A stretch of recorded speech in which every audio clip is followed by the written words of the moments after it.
they just kept it sliding for as long as they can, and that's how drifting came about.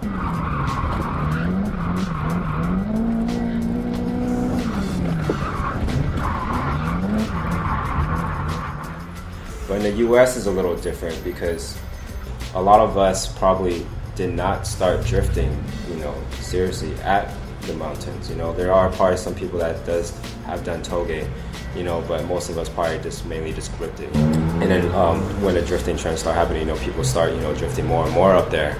The essence of fear, like in mountains, in Touge, like when you're going there, like there's a lot of different conditions and elements that can happen there. It's a fear factor of actually crashing, or some of the turns, you don't know how tight it is when it's blind or not. You don't know if a deer is going to run across you. It's a lot more intense in that aspect where, like, you don't know what's going to happen, but you're going to try to push it as hard as you can and run through it.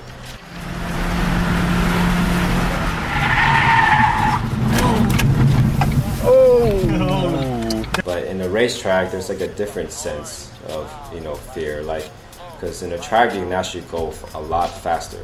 You're carrying speeds where you can't times run in the mountains. Like I'm going like triple digits. Trying to hang a drift like over 100. Like that's a whole different feeling. For me, like it was more of the driving.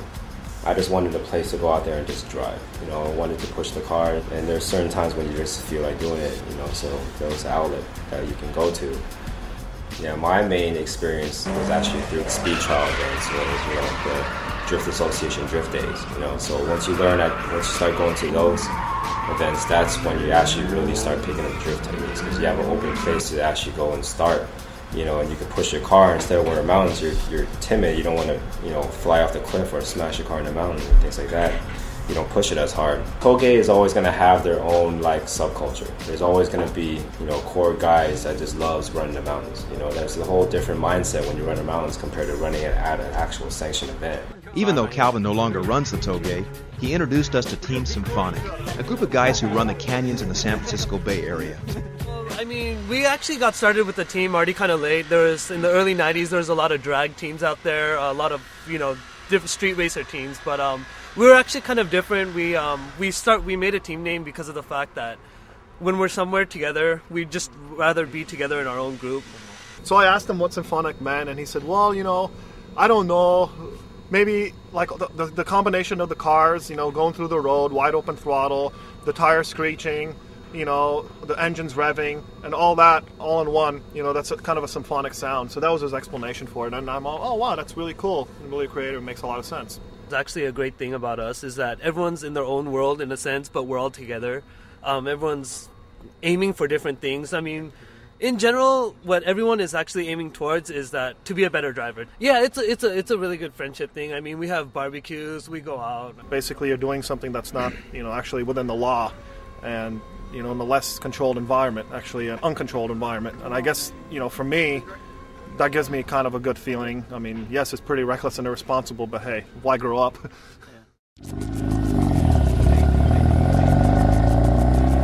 It's around 3 a.m. The boys take us on a quick run of one of the local spots.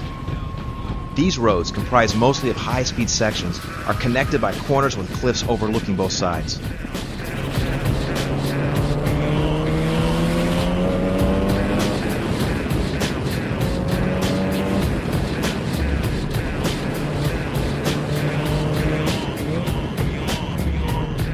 A few of these guys have been known to clock triple digits on sections up here. Feel the sense of speed on this uphill section as they push these cars to the limit.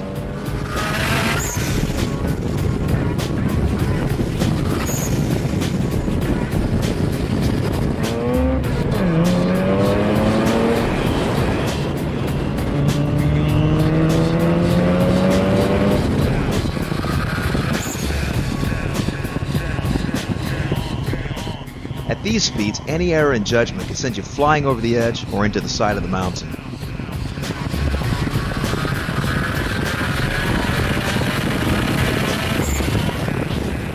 As a team, these guys make sure that everyone runs within their means and allows the faster racers to lead the pack.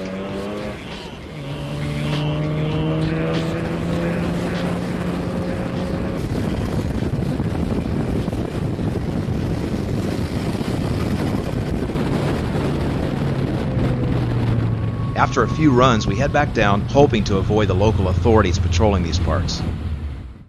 We're going down, and I'm chasing him down, and we're coming around a turn. There's a motorhome or a big van going up, and tucked right behind the van was a cop. And I noticed it, he didn't notice it. Everybody behind me noticed it. First driveway I saw, I turned off my lights, drove straight up, and he kept going down the mountain. Everybody else followed me up, no lights. We killed the motors, heard the cop plowing down after him. He got a roadblock. Yeah, and we called him, we heard him. This guy called me. Where are you guys? Hey, where you at? Shit! Fucking cops behind me! Hey, wait! Damn, I got pulled over. He hung up. Yep. This guy right here spun this car out, this red FD, in a little ditch. And then this guy right here uses my first-gen RX-7, which has, 80 horsepower, to tow this car out. It was the funniest sight ever. My first-gen has more than 80 horsepower. Then when I was towing it out, someone didn't get into the car to hold the brakes, so when I yanked it out of the ditch, it shot across the other way of the road and almost went off the other cliff, taking the tow vehicle with it. You see another car? Like it's just a regular car coming down, you just chill out, automatically slow down the speed limit. I mean, you're never going over the double yellows. You check your mirrors all the time. As soon as somebody spins out, everybody, stops, turns around, helps the guy out, make sure everybody's safe, you know what I mean? I mean, our priority up there is being safe and not getting anybody in trouble. So, we respect everybody around there. We only go crazy or, faster when there's no one around out there. That's why we go so late. So wait a minute. You're driving reckless on a mountain road, and your priority is being safe. Yeah, I mean, I'm risking my own life, nobody else's. Yeah, most of us just go out there for fun, but I mean, there's just a certain thrill about a mountain where you're going as fast as you can, and screwing up is not an option.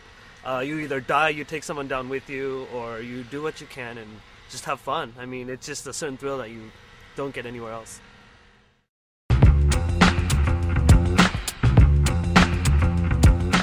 Down in Southern California, another group gathers for an early morning session. Well, this is kind of like our Sunday morning 10 o'clock meeting. If we don't have anything else to do, everybody kind of shows up here. We do post it on our website, if people are going to show, a little bit of a roll call. We kind of come down here, hang out, a little cup of coffee, see who's done what to their cars, like a little show and tell type of deal. So it's kind of like a little bench racing session. From here we end up going out usually for a little drive, kind of casual, only because it's the middle of the day and it's a weekend and there's all kinds of people out there, but we still go out and give the cars a little exercise and have a little fun. It really is a skill builder. You're actually building on your own driving abilities and skills, and you're pretty much learning for yourself how to drive better.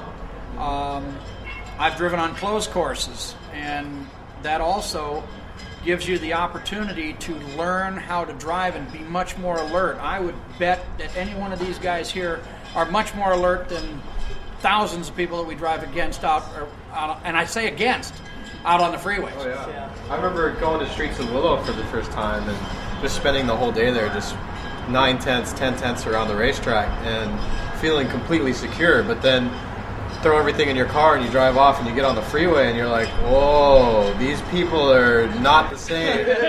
A friend actually took me up here when I first got my Mini, which was about almost a year ago, and he took me up here, and after the first time I was going basically every week, and I haven't stopped going every week. I mean, I go sometimes twice a week depending on the canyon area.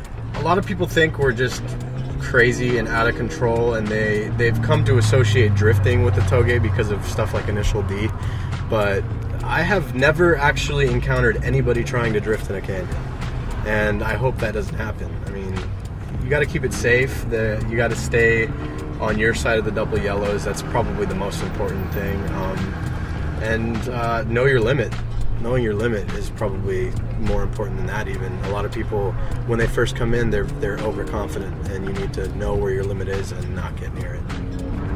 When you're there, it's like you almost switch into a different mode where you almost become, it's kind of cliche, but one with the machine, It's exciting, but at the same time, you can't get too excited, because if you get too excited, you get overconfident. So it's a lot of self-control, but it's a rush, and it's once you stop your car and your brakes are smoking a little bit and you start smelling all the smells and all that, then it's, you're just riled up.